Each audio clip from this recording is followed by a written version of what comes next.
Okay, so I just want to walk you through some potential problems that people have run into in the last few weeks with Zoom. Excuse me. As I make these videos, there's a lot of talking.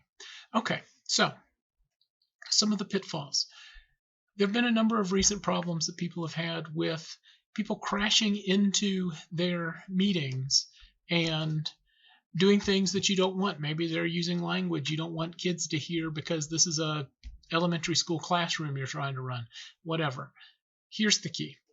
When you make a room in Zoom require a password, it probably doesn't hurt also to, rather than allow Zoom to use your user ID for a persistent meeting room, which is one of your options, instead of doing that, you can also create an ID for the meeting room.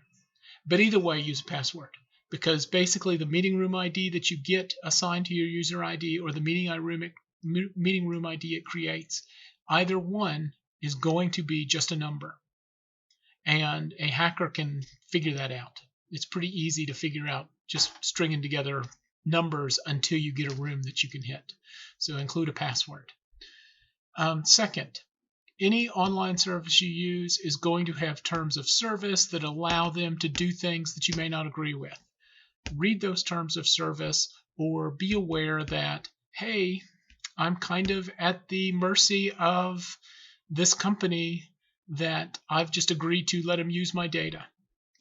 So be aware that particularly, and we'll talk about this in a little bit, but particularly if you're using Google or Facebook as your sign-in for Zoom, they're going to be connected and going to be sharing data. So be aware of the potential privacy issues, and remember that you can be in control of what you let them know by opting out, by telling them, no, I don't agree. And if you don't, you may not get to use the software, but that's an option that you can choose.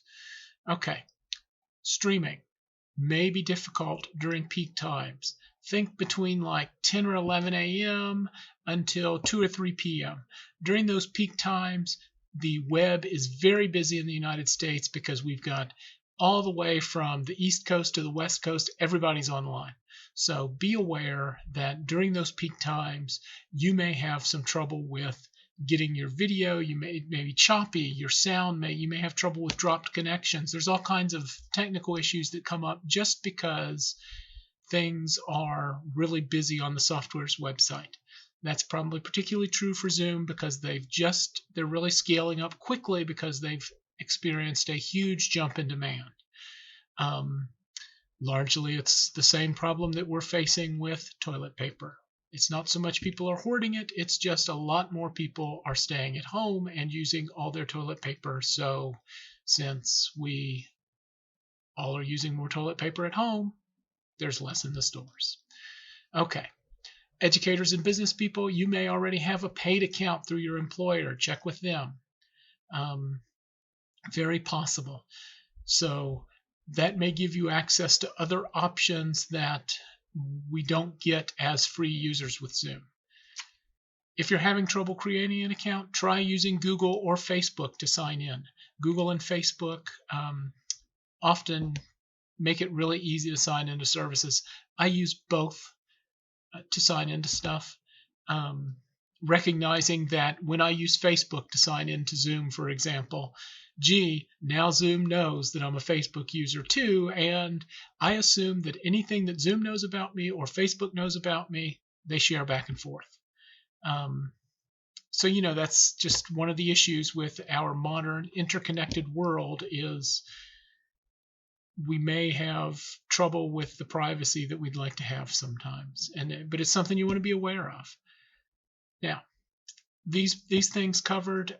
If you still have questions about Zoom and want to email or set up a one-on-one session where we can talk probably over Zoom or some other service, Skype, whatever, send me an email at rcallen@lexpublive.org. That's rcallen@lexpublive.org.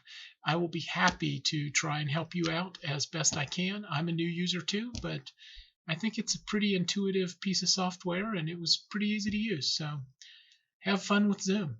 Thank you very much.